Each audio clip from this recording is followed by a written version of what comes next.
Hey, what's up, everyone?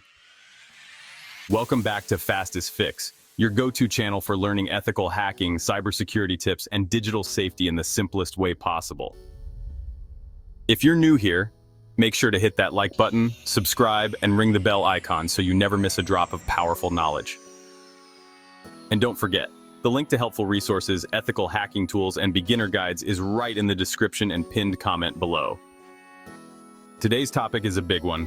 How ethical hackers remotely access mobile phones without a password. Sounds crazy, right? But don't worry, we're breaking it all down step by step using real-world tools and techniques.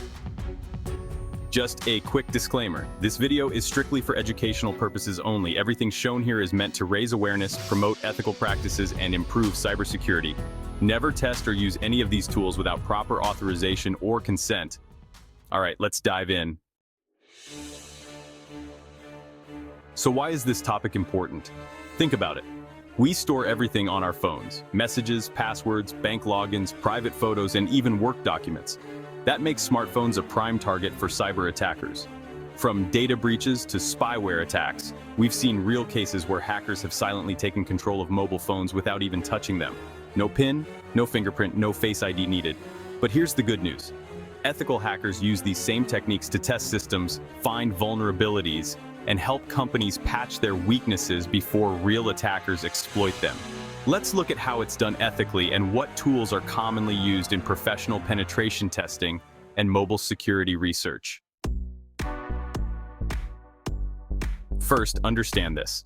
Ethical hackers don't need a password to access a phone remotely if they exploit weaknesses in things like unsecured Wi-Fi connections, outdated operating systems, malicious links, phishing, insecure apps or APKs, and remote access Trojans, also called rats.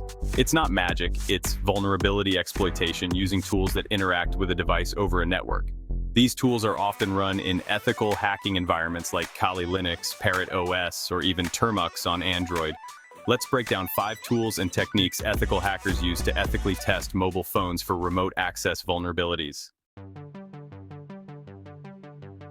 First up, the Metasploit Framework. Metasploit is like a Swiss Army knife for hackers. It's built into Kali Linux and lets ethical hackers craft payloads, little programs that get executed on a target device when triggered. For example, an ethical hacker can generate an Android payload APK, send it to a test phone, and when installed, it gives limited remote control access, like viewing SMS logs, contacts, or GPS. Here's how it helps. Companies can simulate attacks, detect weaknesses in mobile app permissions, and secure their systems before real threats strike. And again, always get permission before using Metasploit on any device. Next, we have SpyNote, a popular AndroRAT or remote access Trojan used in testing mobile security.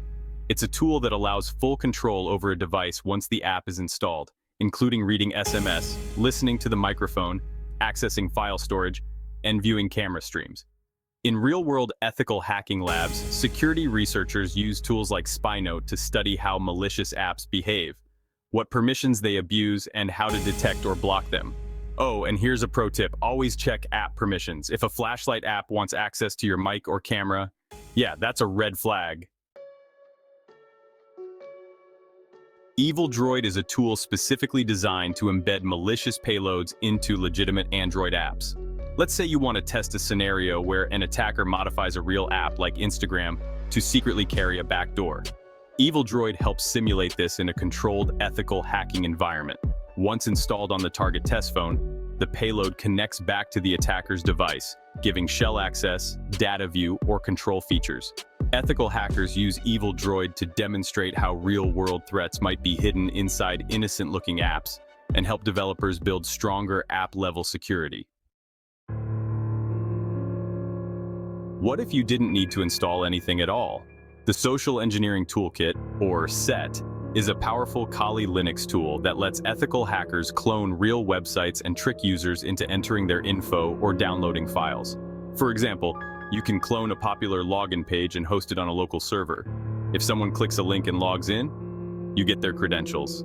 Again, this is only for educational and authorized testing, like phishing awareness training or red team simulations. SET shows how human error is often the biggest security gap, not the device itself. Another classic is AndroRAT, short for Android Remote Access Tool. It's a client-server tool where the server runs on your machine and the client, or payload, runs on the Android phone. Features include things like GPS tracking, call log access, remote file browsing, and SMS interception. Ethical hackers use AndroRAT in penetration tests for mobile app companies to test how easily data can be extracted from their software if someone gets access. More importantly, they use it to create countermeasures and raise awareness about Android threats. Let me pause right here and say this again. All the tools we just covered, Metasploit, SpyNote, Evil-Droid, SET, AndroRAT, are 100% legal to use only in authorized testing environments. Never install them on someone's phone, computer, or network without clear permission. Being an ethical hacker means using your skills to protect, educate, and defend, not to spy, steal, or harm. So, to wrap it all up, we've just explored how ethical hackers access mobile phones remotely, without a password, using tools designed for vulnerability testing, security awareness, and penetration testing. It's not about breaking in, it's about learning how the break-ins happen so you can prevent them. If you're just starting your journey into cybersecurity, keep exploring, keep questioning, and most importantly, keep it ethical. Make sure to subscribe to Fastest Fix for more beginner-friendly content, tutorials, and tool reviews. Drop a comment below if you've used any of these tools in a lab or class, or if you want a deep dive tutorial on one of them. Don't forget, your starter kits, ethical hacking tools, and course links are all in the description and pinned comment. Until next time, stay curious, stay secure, and keep pushing your skills to the next level. You're part of the Fastest Fix community now.